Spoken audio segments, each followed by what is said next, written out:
Heroine. நாங்கள் படத்தை கொண்டு வரதுக்கு ரொம்ப கஷ்டப்பட்டுட்டு இருக்கோம்.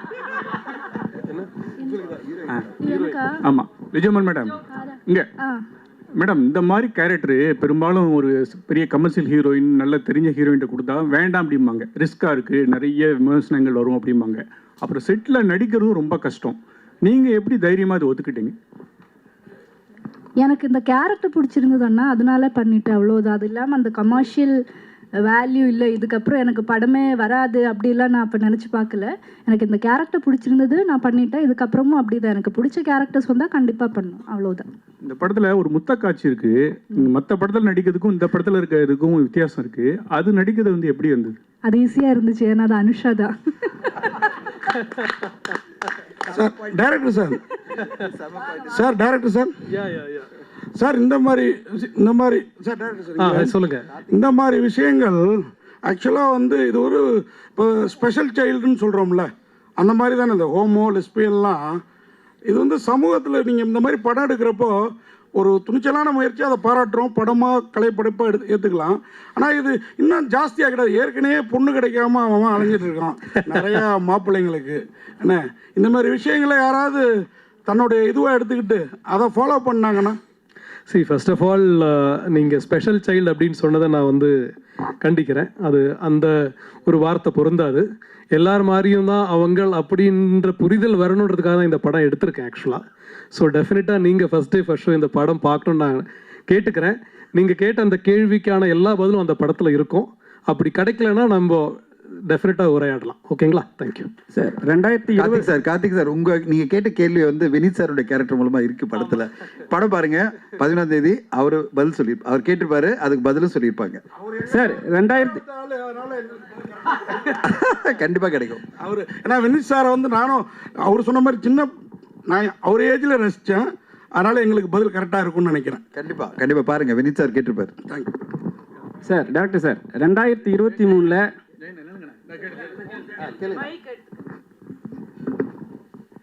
சார், இதில் 2 பெண்ணுங்க காதலிக்கிறாங்க.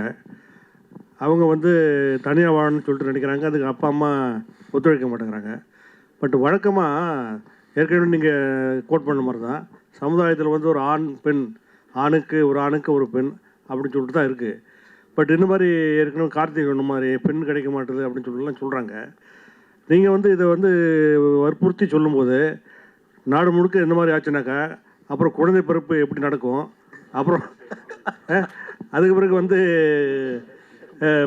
பெண்கள் அவங்க மட்டுமே குடும்பம் நடத்தலாமா? இந்த மாதிரி கேள்வியெல்லாம் இருக்குது. இதுக்கெல்லாம் நீங்கள் என்ன விட சொல்ல போகிறீங்க படத்தில்? எனக்கு ஆக்சுவலி ரொம்ப சந்தோஷமாக இருக்குங்க. ரொம்ப சந்தோஷமாக இருக்குது. முதல் அந்த சார் கேட்ட கேள்வியாக இருந்தாலும், கார்த்திக் சார் கேட்ட கேள்வியாக இருந்தாலும் சரி, சார் உங்கள் பேர் ஜெயச்சந்திரன் சார், நீங்கள் கேட்ட கேள்விகளாக இருந்தாலும் எனக்கு ரொம்ப சந்தோஷமாக இருக்குது. ஏன்னா நான் அந்த எல்லா கேள்விக்குமே இதில் ஒரு கதாபாத்திரங்கள் அது ஆன்சர் பண்ணுது. உங்களோட அந்த ஆதங்களும் அந்த கேள்விகளும் இந்த படத்தில் இருக்கிற ஒவ்வொரு கேரக்டருக்கு இருக்குது. அது அவங்க என்ன பதில் சொல்கிறாங்கன்றது நீங்கள் படம் பார்த்தா உங்களுக்கு புரியும். நான் இப்போ அது சொல்லிட்டேன், நான் படத்தில் இருக்க டைலாக் சொல்கிற மாதிரி இருக்கும். அதனால் நான் அவாய்ட் பண்ணுறேன். டெஃபினட்டாக நம்ம இதோட படத்தோட ரிலீஸ் முடிச்சதுக்கப்புறம் நம்ம டெஃபினட்டாக டீட்டெயிலாக பேசுவோம். சார். 2000 சார், நீங்கள் கேட்ட அதே கேள்வி வினித் சார் அதுலேயும் கேட்பார். எல்லாரும் ஜெயச்சந்திரன் சார் இப்போ வினித் சார் எல்லா கேள்வியும் கேட்டார். அதனால் நீங்கள் படம் மட்டும் பார்த்துருங்க. அதில் உங்கள் கேள்விக்கு எல்லாரும் அவர் கேட்டிருப்பாரு, அதுக்கு பதில் வந்து லிஜோ சொல்லியிருப்பாங்க, அது பிறகு அனுஷா சொல்லியிருப்பாங்க, டைரக்டர் வந்து அவங்க மூலமாக சொல்லுவார். நீங்கள் பாருங்கள் சார். 2023 வாழும் தொடமும் இடம் நீதானே, இதே மாதிரி ஒரு ஸ்கிரிப்ட் தான் அந்த படமும். சரிங்களா? அந்த படத்துலேயே வந்து ஒரு லாஸ்ட் எண்டிங்கில் வந்து ஒரு மக்கள்கிட்ட கொடுத்துருவாங்க அந்த கிளைமேக்ஸு. ஸோ அதே மாதிரி தான் நிறைய படம் நீங்கள் பார்த்தீங்கன்னா மக்கள்கிட்ட கொடுத்துட்றாங்க. ஏன் அது மாதிரி கொடுக்குறீங்க? ஏன்னா உங்களால் தெளிவான ஒரு முடிவு எடுக்க முடியலையா? எல்லாரையும் தான் கேட்குறேன் நான். தெளிவான முடிவு எடுக்க முடியலையா? இல்லை ஒரு முடிவு சொன்னால் எல்லாருக்கும் ஏதாவது பிரச்சனை வரும்னு சொல்லிட்டு பண்ண மாட்டீங்களா? பிரச்சனை வரணும்னு நினச்சிருந்தா நான் இந்த கதையை எடுத்து எழுதியிருக்கவே மாட்டேன், பண்ணியிருக்கவே மாட்டேன். இது பிரச்சனையாக இருக்குன்றதுனால தான் இந்த கதையை பண்ணேன். சரிங்களா? இந்த படத்தில் நான் வந்து ஒரு ஓப்பன் ஹெண்டடாக விடலை. இந்த படம் பார்த்தா உங்களுக்கு ரொம்ப தெளிவாக புரியும். அதோட ஏன்னா நான் இப்போ சொல்ல முடியாது. படம் ரிலீஸ்னால் நம்ம ரொம்ப டீட்டெயிலாக பேசியிருக்கலாம். டெஃபினட்டாக இது வந்து ஓப்பன் ஹெண்டட் படம் கிடையாது. எல்லா கேரக்டருக்கும் அவங்களோட மோட்டிவேஷன்ஸுக்கான எண்டு இந்த படத்தில் இருக்கும். ஒரு ஸ்க்ரீன் பே நம்ம அமைக்கும் போது அப்படி தான் இல்லையா? ஒரு கதையை இல்லை ஒரு கதாபாத்திரத்தை எடுத்து அவங்களோட ஒரு பிரச்சனையை அந்த கதை வழியாக நம்ம சால்வ் பண்ணி அவங்களுக்கு ஒரு நிறைவை கொடுப்போம். நிறைவை கொடுக்குறோம் அப்படின்றது என்னன்னா அந்த கதாபாத்திரோட தொடக்கமாக இருக்கும். அது ஒரு கதையோட ஆரம்பம் தான் அதோட எண்ட் ஆக்சுவலாக. ஸோ அந்த மாதிரி தான் இந்த படம் இருக்கும். டெஃபினட்டாக ஓப்பன் எண்டட் கிடையாது சார். இப்போ லெஸ்பியன் ஸ்டோரினாவே நீங்கள் பார்த்தீங்கன்னா மேரேஜ் பண்ணிக்கிறாங்க சரிங்களா, 1 year 6 months சம்திங் தான் வாழ்கிறாங்க கூடவே. அதுக்கப்புறம் நிறைய பிரச்சனைகள் சொல்லி அவங்களே பிரிஞ்சிடுறாங்க. ஸோ இவங்களுக்குலாம் வந்து ஒரு சொல்யூஷன் இருக்கும் அந்த படத்தில். ஏன்னா நிறைய பேர் வந்து நிறைய படம் எடுத்துட்டாங்க இதே மாதிரி, ஆனால் கடைசி வரைக்கும் சொல்யூஷன் கொடுக்கவே மாட்டாங்க. இப்போ இருக்கிற லெஸ்பியனுக்கு இந்த படம் வந்து சொல்யூஷன் கொடுக்குமா? நீங்கள் கேட்குற கொஸ்டின் வந்து ஆக்சுவலி லெஸ்பியன் சார்ந்தது கிடையாது, காதல் சார்ந்தது. காதலிக்கிறவங்க எல்லாரும் சேர்ந்து இருக்கிறாங்களா? இல்லை இல்லையா? ஆக்சுவலாக நல்லா கேட்டுங்க. இதுக்கு காதலுக்கும் லெஸ்பியனுக்கும் நிறைய வித்தியாசம். ஆனால் உங்களோட பார்வையில் அது மாதிரி, எங்களோட பார்வையில் இது மாதிரி சரிங்களா. லெஸ்பியன் என்னென்னா அவங்களுக்குள்ள உள்ள வந்து லவ், நீங்கள் சொல்கிறீங்க லவ்ன்றீங்க, ஆனால் வந்து வெளியே வந்து பேசும்போது சம்திங் பண்ணும்போது டோட்டலாகவே அவங்க சண்டை போட்டுக்கிறாங்க. லவ் பண்ணும்போது ஈஸியாக இருக்குது, அப்புறம் வந்து மேரேஜ் பண்ண பிறகு கொஞ்சம் கஷ்டப்படுறாங்க. அது க்ளீனாக வெளியே நம்ம காட்டுறாங்க. ஸோ அதை பற்றி இருக்கா? இது வந்து மேரேஜ் பற்றியெல்லாம் இல்லைங்க. இது வந்து இந்த பர்டிகுலர் ரிலேஷன்ஷிப் பற்றியான புரிதல் தான் இந்த படம். காதல் என்பது பொது உடமே சொல்லியிருக்கோம்ல, யார் வேணால் காதலிக்கலாம், அப்படி தான் இந்த படம். நீங்கள் கேட்குற இந்த கேள்வி வந்து எல்லா ரிலேஷன்ஷிப்லேயும் இருக்குது. ஆண் பெண் காதல்லையும் இதே பிரச்சனை இருக்குது. கல்யாணம் பண்ணுறாங்க, லவ் பண்ணுறாங்க, வருஷக்கணக்கு லவ் பண்ணுறாங்க, கல்யாணம் பண்ண அடுத்த நாள் டிவோர்ஸ் ஆகுது, 6 மாதத்தில் டிவோர்ஸ் ஆகுது, 25 வருஷம் ஒன்றா இருந்தவங்க டிவோர்ஸ் ஆகிறாங்க. ஸோ இந்த லவ் அண்ட் ஹேட் ரிலேஷன்ஷிப் மனிதருக்குள்ளே இருந்துக்கிட்டே தான் இருக்குது. அப்போ தான் வாழ்க்கை முன்னாடி போகும். ஒன்று ஸ்டாண்டர்டாக நிற்காது இல்லையா? ஸோ இந்த படத்தில் வந்து நம்ம அதை பற்றி பேசலை. இதுவும் சரிதான், உங்களை மாதிரி நாங்களும் காதலிப்போம், நாங்களும் சண்டை போடுவோம், பிரிவோம், ஒன்றா இருப்போம் அப்படின்னு சொல்லக்கூடிய ஒரு படம் தான் இது. ரோஹிணி மேடம், எந்த காதல்னாலும் ஒரு கட்டத்தில் வந்து கல்யாணத்தில் போய் நிற்கணும். இந்த மாதிரி ஹோமோசெக்சுவல் வந்து சில நாட்டில் சட்டப்பூர்வமான அனுமதி இருக்குது, நம்ம நாட்டில் சுப்ரீம் கோர்ட் இதிலே வந்து அனுமதி இல்லை. இந்தியா மாதிரி நாட்டுக்கு வந்து இது வந்து மேரேஜ் வந்து லீகலாக வேணும் அப்படின்னு நினைக்கிங்களா இந்த ரிலேஷன்ஷிப்? அதுக்கு தான் வந்து அவங்க போராடிட்டு இருக்காங்க இல்லையா? என்ன வேணும் என்ன வேணாம் அப்படின்றது சொல்கிறதுக்கான நான் அதுக்கு உண்டான அத்தாரிட்டி கிடையாது. ஆனால் ஒருத்தருக்கும் இருக்கிற உணர்வுகளை மதிக்கணும் அப்படின்றத நான் சொல்கிறேன். அப்புறமா வந்து இதை பார்த்துட்டு இப்படி மாறுவாங்க அப்படின்றது வந்து தவறான ஒரு கருத்துங்க. ஏற்கனவே அந்த மாதிரியான உணர்வுகளோடு இருக்கிறவங்க அதை வெளியே சொல்ல முடியாமல் தவிக்கிறவங்க தான் வந்து இப்போ சொல்லலாம் போல இருக்கு. அது வந்து கம்மிங் அவுட் அப்படின்னு சொல்லுவாங்க இங்கிலீஷில். கம்மிங் அவுட் அப்படின்ற இடத்துக்கு போகலாம் போல இருக்கு அப்படின்ற ஒரு தைரியம் வேணும்னா நம்ம சமூகம் கொடுக்குற இடத்துக்கு போகும் அப்படின்னு நினைக்கிறேன். நன்றி சார். மேடம் சார், இப்போ வந்து நீங்களே வந்து இந்த வீக் வந்து 2 படம் 2K கிட்ஸ், அது வந்து லவ் டவுன்சிங் 2K 90 சம்திங் போகுது படம். இப்போ வந்து இந்த படம் நீங்கள் லெஸ்பியன். ஆனால் என்னன்னா February 14 ரிலீஸ் பண்ண காரணம் என்ன? முதல்ல ஏன்னா லவ்வர்ஸ் தான் வந்து நிறைய அவஸ்தைப்படுறானுங்க பொண்ணு கிடைக்காம. அண்ணன் சொன்ன மாதிரி பொண்ணு கிடைக்காம அவ்வளோ பேர் அவஸ்தைப்படுறாங்கன்னு நல்லா சொல்றீங்க. ஒன்று சொல்லிடுறேன். இந்த படம் வந்து நாங்கள் நவம்பரில் டிசைட் பண்ணும்போதே அவர் ஒன்றே தான் சொன்னார். அன்னைக்கு சொன்னார், சார் இது வந்து வேலண்டைன்ஸ் டே நாங்கள் கொண்டு வரணும்னு ஆசைப்பட்ட படம் இல்லை, காதல் என்பது பொது உடைமைன்னு சொல்லிட்ட பிறகு நான் வேலண்டைன்ஸ் டே 2024 கொண்டு வரணும் ட்ரை பண்ணேன் சார். அப்போ ப்ரொடியூசர்ஸ்க்கு சில சிக்கல்னால கொண்டு வர முடியல. அட்லீஸ்ட் 2025 நீங்கள் லவர்ஸ் டே கொண்டு வந்துடலாம் சார், ஏன்னா அதுதான் சரியான டேட் இந்த படத்துக்கு, இட்ஸ் ட்ரிபியூட் டு லவர்ஸ் அப்படின்னாரு. சரி சார், நம்ம வந்து February 14 வந்துடலாம்னு சொல்லிட்டு நாங்கள் February 14 அனௌன்ஸ் பண்ணிவிட்டு அப்பயே அனௌன்ஸ் பண்ணிவிட்டு எல்லாம் பண்ணிகிட்டே இருந்தோம். 2K லவ் ஸ்டோரி வந்து ஜனவரியில் எங்கிட்ட வந்து சுசீந்தர் சார் படத்தை காமிக்கும் போது அதுவும் வேலண்டைன்ஸ் டே படம் தான். ஏன்னா அது வேற மாதிரியான லவ் சொல்லுது. அந்த படத்தை பார்த்தீங்கன்னா அது வேற ஒரு புரிதல். இந்த 2K ஜெனரேஷன் லவ்வை எப்படி அணுகுறாங்க அப்படின்றத ரொம்ப மெச்சூர்டாக ரொம்ப பிரமாதமாக வந்து சுசீந்தர் சார் சொல்லியிருக்காரு. அந்த கதையை முடிச்சு நான் படம் பார்த்த உடனே நான் என்கிட்ட சொன்னார், சார் நீங்கள் ரிலீஸ் பண்ணுங்க சார், ஏற்கனவே ஒரு படம் நான் பண்ண போகிறேன் வேலண்டைன்ஸ் டேக்கு அப்படின்னு. இல்லை சார், எனிவே நாங்கள் வேலண்டைன்ஸ் டே கொண்டு வரணும்னு பிளான் பண்ணிட்டோம், நீங்கள் நடுவில் இருங்க, 2 படத்தையும் உங்களால் மேனேஜ் பண்ண முடியினாரு. உண்மையிலே சேலஞ்சாக தான் இருக்குது எனக்கு. ஏன்னா 2 பேரையும் மேனேஜ் பண்ணணும், 2 ப்ரொமோஷனும் பார்க்கணும், 2 ஈவெண்ட் அரேஞ்ச் பண்ணணும். ஆனால் 2 வேறு விதமான படங்கள், ஒரே மாதிரி படம் இல்லை, அது வேறு மாதிரியான ஒரு கான்செப்ட் படம். இது எனக்கு மனசளவில் ஆத்மார்த்தமான ஒரு படம். மனசளவில் ஆத்மார்த்தமான படம்னா சில படங்கள் நம்ம நெஞ்சில் வந்து ஆழமாக பதியும், அந்த மாதிரி ஒரு படம் அது. அது இந்த கால யங்ஸ்டர்ஸ் எப்படி வந்து காதல் அணுகிறாங்கன்றதை பார்க்கும்போது ஒரு நம்பிக்கை கொடுக்குற அந்த படம் அது 2K லவ் ஸ்டோரி. இந்த படம் மனசளவில் நம்மளை வந்து ரொம்ப பாதிக்குது. மனசளவில் வந்து இந்த ஒரு கம்யூனிட்டின்னு அப்படின்னு நம்ம ஒதுக்கிடாமல் அவங்க பார்ட் ஆஃப் அவர் ஃபேமிலி, நம்ம ஃபேமிலி தான் அவங்க. அவங்களுக்கு ஒரு உணர்வு இருக்குல்ல.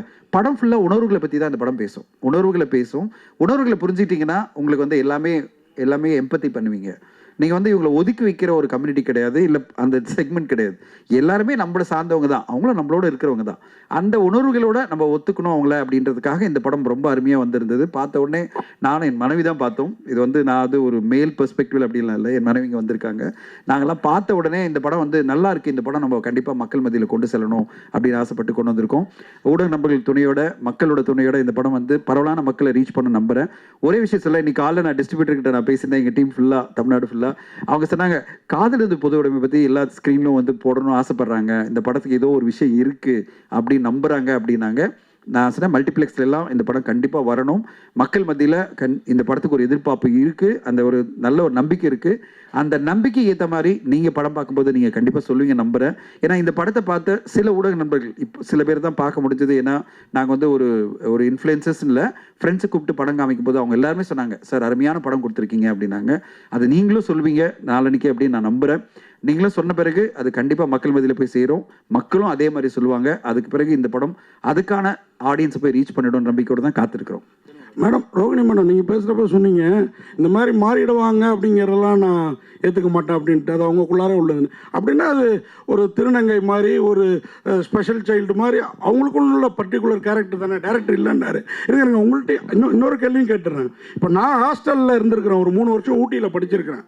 அப்போது நமக்கும் நம்ம ஃப்ரெண்ட்ஸுங்க சில தடம் மாதிரி போயிருக்குது. ஆனால் திருப்பி எல்லாருமே இப்போ ஃபேமிலி மேனாக கல்யாணம் பண்ணிட்டு குழந்தை குட்டி பெற்றுட்டு வாழ்ந்துட்டு தான் இருக்கிறாங்க. ஓகேங்களா? இந்த மாதிரி படங்கள் அந்த மாதிரி மாற்றுறதுக்கு வாய்ப்பு இல்லையா? நீங்கள் சொன்னதுனால சொல்கிறேன், இவருக்கும் அதே கேள்வி தான் கேட்குறேன். ஏன்னா என்கிட்ட ஒரு ஸ்பெஷல் சைல்டு பையன் இருக்கிறான். ஹரிதாஸ் பார்த்த பிறகு இவனை எப்படா வளர்க்க போகிறோங்கிற பயம் இருந்தது, இப்போ வளர்த்துக்கிட்டு இருக்கேன் நல்லாவே. ஸோ அந்த மாதிரி இந்த மாதிரி பசங்களை வச்சுருக்க பேரண்ட்ஸுக்கு இந்த படம் ஒரு ஆறுதலாக, இந்த மாதிரி இருந்தாலும் ஏற்றுக்கோங்க அப்படிங்கிற முடிவை தருமா, அதையும் கேட்குறேன். ஸோ பேசிக்கலி இது வந்து ஃபேமிலிஸ்க்கான ஒரு படம் தான்.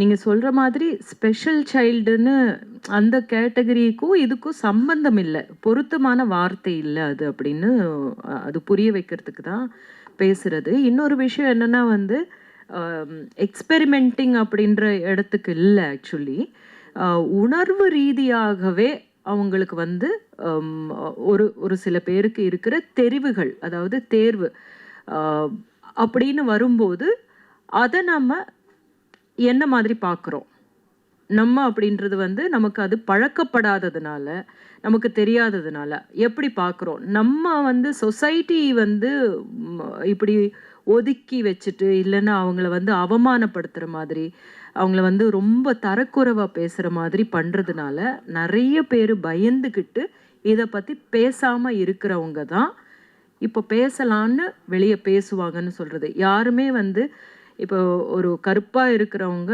கருப்பாக தான் இருக்காங்க இல்லையா, அந்த மாதிரி தான் இது.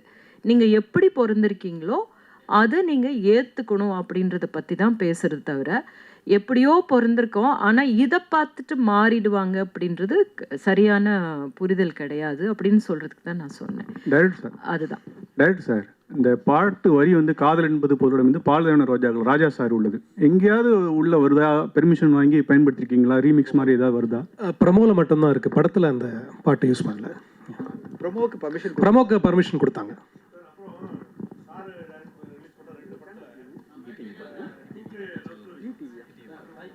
சார் சார் வரும் sir. Sir director sir, sir ஆக்சுவலாக இப்போது நம்ம இந்த விஷயங்கள் வந்து ஃபேமிலியிலேருந்து ஃபஸ்ட்டு ஆரம்பிக்கணும். இங்கே இங்கே ஐயா, ஃபேமிலியிலேருந்து தான் ஃபஸ்ட்டு நம்ம இந்த விஷயத்த கொண்டு வரணும் அப்படின்னு நீங்கள் எப்படி ரைட் பண்ண ஆரம்பிச்சிங்க? ஏன்னா அது ரொம்ப சிக்கலான ஒரு விஷயம், அதை குறித்து சொல்லுவாங்க. அதே மாதிரி வந்து இப்போ இருக்க யங் ஜென்ரேஷன் மேக்ஸிமம் வந்து இந்த விஷயங்களை வந்து மேக்ஸிமம் ஏற்றுக்கிறாங்க. ஆனாலும் சில பேர் வந்து வானவில் அப்படின்ற வார்த்தையை யூஸ் பண்ணி நிறைய பேர் இது பண்ணுறாங்க, நிறைய பேர் அவங்க எல்லாருக்கும் தெரியும். ஸோ இதை வந்து இன்னும் நம்ம எப்படி ஹேண்டில் பண்ணலாம், கொஞ்சம் எப்படி ஜென்ரலைஸ் பண்ணலாம் அப்படின்ற மாதிரி இதெல்லாம் படத்தில் எதுவும் இருக்குங்களா? அடுத்து இந்த படத்தில் என்ன இருக்குன்றது படத்தை பார்த்ததுக்கப்புறம் நம்ம பேசலாம். பட் நீங்கள் கேட்ட கொஸ்டினுக்கான பதில் வந்து 2-3 கொஸ்டின் கேட்டீங்க. ஃபர்ஸ்ட் கொஸ்டின் வாட்டி சொல்லுங்கள். ஓகே. நான் எப்படி பார்க்குறேன்னா, இந்த சமூகம் இல்லை இந்த நேஷன் இல்லை வேர்ல்டு நம்ம போகிறதுக்கு முன்னாடி நான் அப்படின்ற ஒரு ஐடென்டிட்டி இருக்குது. அந்த ஐடென்டிட்டி ஃபஸ்ட்டு க்ரியேட் ஆகிறது நம்ம ஃபேமிலி தான் இல்லையா? ஸோ நமக்கு ஒரு அங்கீகாரம் அப்படின்றது முதல்ல ஃபேமிலியிலேருந்து தான் கிடைக்கணும். இப்போ நம்ம நிறைய பேரை பார்த்துருக்கோம், பெரிய இடத்துல வந்திருப்பான், ஆனால் வீட்டில் சண்டை போட்டு போயிருப்பான், என்னென்னமோ அச்சீவ் பண்ணியிருப்பான், இருந்தாலும் என்னோட அப்பா என்னை ஒத்துக்கலை, அம்மா என்னை ஒத்துக்கலை அப்படின்ற ஃபீலிங் இருக்கும். நிறைய பேரை நான் பார்த்துருக்கேன், ரொம்ப சாதிச்சிருப்பாங்க, ஆனால் மனசுக்குள்ளே எப்போவுமே அந்த வேதனையோடு இருப்பாங்க. ஸோ இந்த புரிதல் அப்படின்றது ஒரு குடும்பத்தில், இல்லை குடும்பம் அது எதுவானா இருக்கலாம், அப்பா அம்மா இல்லை நண்பர்கள் இல்லை அந்த வில்லேஜ் சார்ந்த, இல்லை ஏன் ஊர் ஏன் நாடு அப்படின்னு கூட வச்சுருக்கலாம். ஸோ அந்த குடும்பம்ன்றது அது ஒரு யூனிட். ஸோ இந்த அங்கீகாரம் அங்கே ஆரம்பிக்கணும், அந்த புரிதல் அங்கே ஆரம்பிக்கணும். இந்த படத்தில் வந்து சாம் அப்படின்ற கேரக்டர் இவங்க பண்ணியிருக்காங்கன்னா, அவங்களோட ப்ரொட்டஸ்ட், அவங்களோட ஃபைட் வந்து அவங்க காதலுக்காக என்னன்னா, உலகத்துக்கு கூட கிடையாது, என் அம்மா என்ன புரிஞ்சுக்கணும், அவ்வளோதான். அதுதான் இந்த கதை. இந்த ஒன் லைனில் இந்த கதையை சொல்லிட்டேன், என் அம்மா என்ன புரிஞ்சுக்கணும், அவ்வளோதான். I don't care about the world. அவங்க புரிஞ்சுக்கிட்டாங்கன்னா எனக்கு அது போதும். அங்கேருந்து அது ஆரம்பிக்கும். அதுதாங்க இந்த படம். இயக்குனர் சார் வணக்கம் சார். இங்கே சமீபத்திய படங்கள் பார்த்தீங்கன்னா, இப்போ லெஸ்பியன் ஊக்குவிக்கிற மாதிரியும், இப்போ லாஸ்ட்டாக கூட ஒரு படத்தோட ட்ரெய்லரில் பேசியிருந்தாங்க, பெண்கள் எங்கே வேணாலும் போகலாம், யார் கூட வேணாலும் சுற்றலாம் அப்படின்ற மாதிரியும் ஒரு கதைகள் அமைஞ்ச ஒரு படம் பேட் கேர்ள்னு வரப்போகுது. சமீபத்தில் இந்த மாதிரி படங்கள் வர்றதுனால நாட்டில் ஏதாவது சீர்குலைவுகள் ஏற்படாது, நம்ம கலாச்சாரம் கெட்டு போகும் அப்படின்னு நினைக்க மாட்டீங்களா சார்? டெஃபினட்டாக கிடையாதுங்க. ஏன்னா ஒரு கலாச்சாரத்தில் இருந்து தான் ஒரு கதை உருவாகுது, ஒரு கலாச்சாரத்தில் இருந்து தான் ஒரு கதை உருவாகுது. நம்ம வாழ்வியல் இருந்து தான் ஒரு படத்தை நம்ம உருவாக்குறோம், இல்லை கவிதை உருவாகுது, இல்லை புத்தகம் உருவாகுது. ஸோ ஒரு ரெஸ்பான்சிபிளான கலேஷ், ஒரு ரெஸ்பான்சிபிளான ஒரு கதையும் ஒரு ஆடியன்ஸும் ஒரு செட் ஆஃப் கலைஞர்களும் சேர்ந்து ஒரு படைப்பை கொடுக்கும்போது நம்ம அதை பற்றி யோசிப்போம், சரிங்களா? ஸோ இந்த கதை வந்து ஒரு உரையாடலை தான் ஸ்டார்ட் பண்ணோம். இதில் இந்த கதையில் வந்து நம்ம இப்படி இருக்கிறது தான் சரி அப்படின்னு சொல்லி நம்ம க்ளோரிஃபை பண்ணுறது கிடையாது. இந்த கேள்வியை நான் வந்து நீங்கள் என்கிட்ட கேட்டது சந்தோஷம், நான் அதுக்கு ஆன்சர் பண்ணிட்டேன். பட் இந்த கேள்வியை நம்ம வந்து நிறைய வயலன்ஸை, இப்போ நம்ம என்டர்டெயின்மெண்ட் சொல்கிறோம் இல்லையா, நிறைய வயலன்ஸை க்ளோரிஃபை பண்ணுற படங்களை வந்து, அது மீன்ஸ் அது கரெக்டு, அது வந்து ஹீரோயிசம் அப்படின்னு சொல்லி கொண்டாடுற ஒரு நிறைய படங்கள் இருக்குது. அந்த படம் சமூகத்துக்கு என்ன பண்ணுது அப்படின்ற ஒரு கொஸ்டினும் நம்ம இது கூட சேர்ந்து கேட்கணும் அப்படின்னு நான் உங்களை கேட்டுக்கிறேன். Thank you sir. தரஞ்சன் சார், ஒரே ஒரு கேள்வி சார் உங்களுக்கு தான், முடிச்சுக்கலாம். ஒரே ஒரு செகண்ட் சொல்லிடுறேன். சார் கேட்டதுக்காக சொல்கிறேன். சார் எவ்வளோ அழகாக சொன்னார் பாருங்க. வயலண்ட்டான பல படங்கள் பார்க்குறோம். ஒரு ஹீரோ வந்து 100 பேரை கொலை பண்ணுறது, கத்தியில் குத்தி ரத்தமாக கொல்றதெல்லாம் பார்க்குறோம். அது சமுதாயத்தை பாதிக்காத போது, இது உணர்வுபூர்வமாக ஒரு பெண் இன்னொரு பெண்ணை நேசிக்கிறா, என் சின்ன வயசுலேருந்தே இதுதான் என்னுடைய அன்பு அப்படின்னு சொல்கிறது வந்து அந்த பெண்ணுடைய உணர்வு. அது எல்லா பெண்களுக்கும் இது வரணும்னு அவசியம் இல்லை, எல்லா பெண்களும் அப்படிலாம் கிடையாது. அப்படிப்பட்ட ஒரு பெண்ணுக்கு நம்ம ஆதரவு கொடுக்கணும் உணர்வுபூர்வமாக அப்படின்றத இந்த கதை சொல்ல வருது தவிர, உலகத்துக்கு எல்லா பெண்களும் இப்படி இருக்கணும்னு நம்ம சொல்லலை, இதை என்கரேஜும் பண்ணலை. இன்ஃபேக்ட் வினீத் சார் கேரக்டர் மூலமாக, ரோஹிணி மேம் கேரக்டர் மூலமாக பல கேள்விகள், உங்களுக்கு இருக்கிற எல்லா கேள்விகளுக்கும் அந்த கேரக்டர்ஸ் பதில் சொல்லும். எது லிஜோமல் கேரக்டர், அதாவது அந்த சாம் என்ற கேரக்டரும் அனுஷா வந்து கேரக்டர் நந்தினி கேரக்டர்லையும் அவங்க பதில் சொல்லுவாங்க. கடைசியில் உணர்வுபூர்வமாக புரிய வைப்பாங்க ஆடியன்ஸ்க்கு, இது எங்களுடைய உணர்வுகள், இந்த உணர்வுகளை நீங்கள் ஏற்றுக்கணும் அப்படின்ற மாதிரி அவங்க சொல்கிறாங்க. இந்த இது வந்து ஒரே ஒன்று சொல்லிடுறேன் ஊடக நண்பர்களுக்கு. நாங்கள் வந்து சென்சர் போகும்போது நீங்கள் கிட்ட மாதிரி தான் முதல்ல சென்சர் நாங்கள் போகிறோம். அதுலேருந்து ஒரு அப்ஜெக்ஷன் வந்துகிட்டே இருந்தது. அதில் ஒருத்தர் வந்து ரொம்ப அப்ஜெக்ட் பண்ணிட்டே இருந்தாங்க, இது சர்டிஃபிகேட் கொடுக்கணும் படம், ஏன்னா இது வந்து ஒரு குறிப்பிட்ட சமுதாயத்தை மட்டும்தான் இது வந்து ஏற்றுக்க முடியும் அப்படின்னு சொல்லும்போது, நானும் டைரக்டர் உட்காந்துருக்கோம். நாங்கள் பிடிவாதமாக சொன்னோம், இது எல்லா தரப்புக்குமான ஒரு படம், எல்லா குடும்பங்களும் பார்க்கணும், அதனால் நாங்கள் ரிவைசிங் கமிட்டி போகிறோம் அப்படின்னு சொன்னோம். ரீஜனல் ஆஃபீஸர் சொன்னார், சரி ரிவைசிங் கமிட்டி போங்க அப்படின்னாங்க. இன்ஃபேக்ட் எங்களுக்கு என்ன சொன்னாங்க, அடல்ட்ஸ் சர்டிஃபிகேட் கொடுத்து பல கட்ஸ் கொடுக்குறேன் அப்படின்னாங்க. நாங்கள் என்ன சொன்னோம், இல்லை இதில் எங்களுக்கு இதை ஏற்றுக்கொள்ள முடியாதுன்னா ரிவைசிங் கமிட்டி போகலாம். நாங்கள் ரிவைசிங் கமிட்டியில் 10 பேர் பார்த்தாங்க, 6 பேர் பெண்கள். ஒரு ஒப்பனாசில் 6 பேர் பெண்கள், 4 பேர் ஆண்கள். படம் பார்த்து முடித்த உடனே 6 பேருமே குடும்பஸ்தர்கள். ஒரு ஒப்பனாசில் குடும்பஸ்தர்கள்னா குடும்பம், அவங்களுக்கு குழந்தைகள் இருக்குது. எல்லாருமே நான் பார்த்த உடனே உள்ளே போகும்போது தான், ஓ இவங்கெல்லாம் வந்திருக்காங்களா, அதாவது முக்கியமான ஆளுமைகள்லாம் வந்திருக்காங்க. ஏன்னா ரீஜனல் ஆஃபீஸர் முக்கியமான ஆளுமைகளை கூப்பிட்டுருக்காங்க, ஏன்னா இது ஒரு சென்சிட்டிவான படம், நீங்கள் வந்து பாருங்கள் அப்படின்னு ரிவைசிங் கமிட்டியில். அந்த ரிவைசிங் கமிட்டி உள்ளே கூப்பிட்ட உடனே நம்ப மாட்டீங்க, நான் எக்ஸாசரேட்டே பண்ணல, உள்ளே போன உடனே UA 16+ நோ கட்ஸ், படத்தை ரிலீஸ் பண்ணுங்கள், சூப்பராக பண்ணியிருக்கீங்க நாங்கள். இதை விட எங்களுக்கு என்ன ஒரு அங்கீகாரம் வேணும்? அவங்க ஒன்று சொன்னாங்க, நான் நினச்சேன் UA, நாங்கள் கேட்டது UA, அதில் ஏதோ கட்ஸ் கொடுக்க போகிறாங்கன்னா ஒரு கட்ஸும் கிடையாது. நாங்கள் அவ்வளோ ரசித்தோம் இந்த படத்தை. இவ்வளோ மெச்சூரிட்டியான ஒரு படத்தை கொடுத்துருக்கீங்க. எல்லா ஃபேமிலியும் பார்க்க வேண்டிய படம். இதுக்கு ஏ சர்டிஃபிகேட்டு யூஏ தான். நீங்கள் படத்தை கொண்டு போங்க, ரிலீஸ் பண்ணுங்கள் அப்படின்னு உடனே எழுந்துங்க போங்க அப்படின்னாங்களா. நாங்களாம் அப்படியே பிரமிப்பாக உட்காந்து பார்த்துட்டு இருந்தோம். 4 பேரும் அப்படியே எழுந்து வந்தோம். கண்டிப்பாக அந்த உணர்வுபூர்வமாக இந்த படத்தில் நீங்கள் மட்டும் கொஞ்சம் ஒன்றிட்டீங்கன்னா அந்த ப்ரெஸ் ஷோவில் அப்படி முடியும் போது நீங்களும் இதே வார்த்தை அந்த சென்சர் ஆஃபீஸரில் இருந்த எல்லா போர்டும் சொன்ன மாதிரி எங்களுக்கு அந்த அங்கீகாரம் கொடுப்பீங்க நம்பிக்கையோட காத்திருக்கிறோம். வெகு விரைவில் உங்களுக்கு படத்தை காமிக்கிறோம். சார் உங்களுக்கு கடைசியாக ஒரு கேள்வி சார், உங்களுக்கு மட்டும்தான் சார். லாஸ்டா 2K கிட்ஸ் நம்ம ஆடியோ அந்த படம் வேண்டாம், இந்த படத்தை பத்தி பேசுவோம். பேசல சார், அதை பத்தி பேசல. நீங்க ஒரு क्वेश्चन வச்சீங்க சார், படம் வெளியாகிற படங்கள்ல 93% ஃபிளாப் ஆகுது, 3% தான் ஹிட் ஆகுது அப்படின்னு சொல்லி 7% தான் ஹிட் ஆகுதுன்னு சொல்லியிருந்தீங்க. இது எங்களுடைய கேள்வி என்னன்னு கேட்டீங்க அப்படின்னா, எல்லாருமே ஒவ்வொரு மேடையிலையும் சொல்றாங்க படம் தொடர்ந்து ஃபிளாப் ஆகுது, ஓட மாட்டேங்குது, லாஸ் ஆகுது, எல்லாரும் சொல்றாங்க. எல்லாருக்கும் இந்த ஆதங்கம் எங்களுக்கும் இருக்கு. நான் என்ன கேட்கறேன்னு கேட்டீங்கன்னா, ஒரு படம் நம்ம மேக்கிங் பண்றதுக்கு ஒரு 50 கோடி செலவாகுது அப்படின்னா 250 கோடி ஒரு ஹீரோயின் சம்பளத்தை திணிக்கும் போது அது லாஸ் ஆகுது. நம்ம யாருமே அதை யோசிக்கிறது இல்லை. என்ன பட தயாரிப்பாளரும் சரி, இயக்குனரும் சரி, யாரும் யோசிக்கிறல. ஒருத்தவங்களுக்கு கால் ஷீட் வேணும் அப்படின்றதுக்காக 150 கோடிக்கு நடிச்சிட்டு இருந்தவங்கள 250 கோடி கொடுத்து புக் பண்றாங்கல்ல. இப்போ லாஸ் எதனால சார் வருது?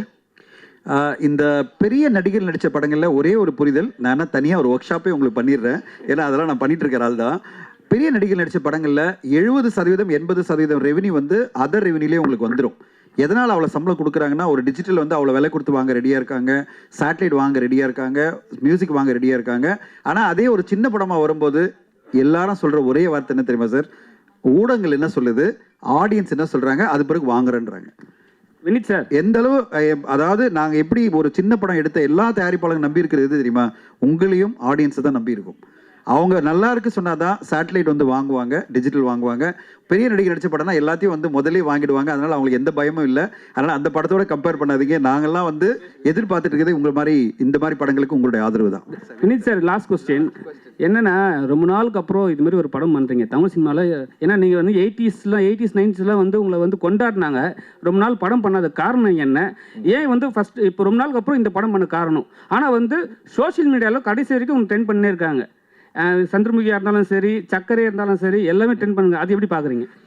இல்லைங்க, ஆஸ் அன் ஆக்டர் எனக்கு வந்து டெலிபரேட்டாக ஒரு கான்ஷியஸாக எடுத்த பிரேக் அப்படிலாம் கிடையாது. வாய்ப்புகள் கம்மி தான் டெஃபினெட்லி. அண்ட் அது 2 ரீசன்ஸ். ஒன்று, நம்மளோட சக்ஸஸ் ரேஷியோ அது பொறுத்த வரைக்கும் தான் நமக்கு வாய்ப்புகள் வரும்.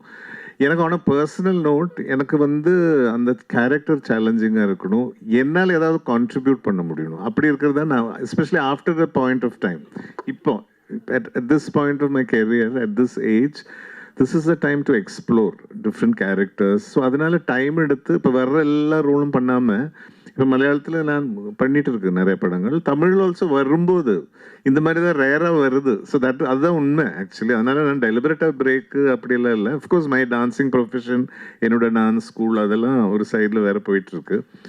But as an actor I think it is very important. ஏன்னா மக்கள் மனசில் இப்போ நீங்கள் சக்கரை எடுத்து சொல்கிறீங்க, காதல் தேசம் எடுத்து சொல்கிறீங்க, மே மாதம், ஒரு Chandramukhi, that goodwill is so important. நம்ம என்ன பெர்ஃபார்ம் பண்ணியிருக்கோம் அது எப்போ அது மனசில் இருக்கும் மக்களுக்கு. இப்போ இன்றைக்கும் எங்கிட்ட இப்போ மோர் தென் 33 இயர்ஸ் அவரம் பற்றி இன்றைக்கும் நான் ஒரு கேபில் ஏறினா அந்த படத்தை பற்றி, அந்த கேரக்டர் பற்றியும் மக்கள் எங்கிட்ட பேசுகிறேன்னா, it is because of that craft, அந்த டைரக்டரோட, அந்த ரைட்டரோட, இளையராஜா சாரோட மியூசிக், அந்த டீமோட ஒர்க். ஸோ அந்த மாதிரி டீமில் அந்த மாதிரி ஒரு வாய்ப்பு வரும்போது தான் பண்ணணுன்றது என்னோட ஒரு பேசிக் பாலிசி. அப்போ தான் மக்கள் மனதில் நம்ம இருக்கும். ஸோ அதனால் ஆஃப்டர் லாங் டைம் எனக்கு இந்த மாதிரி, of course I've done in between படங்கள் பண்ணிட்டு இருந்தேன். JP when he sent the script I was so fascinated. ஏன்னா அந்த ஏஜுக்கு ஏற்ற மாதிரி நான் இதுவரை பெர்ஃபார்ம் பண்ணாத மாதிரி.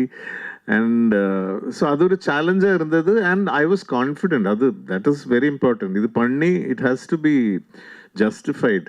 அது நம்ம டிஸ்கஷன்லேயே he also fell the confidence that என்னால் பண்ண முடியும். அப்படியே வந்தது. தேங்க்யூ. ஒரே ஒரு குரூப் மட்டும் எடுத்துக்கலாம்.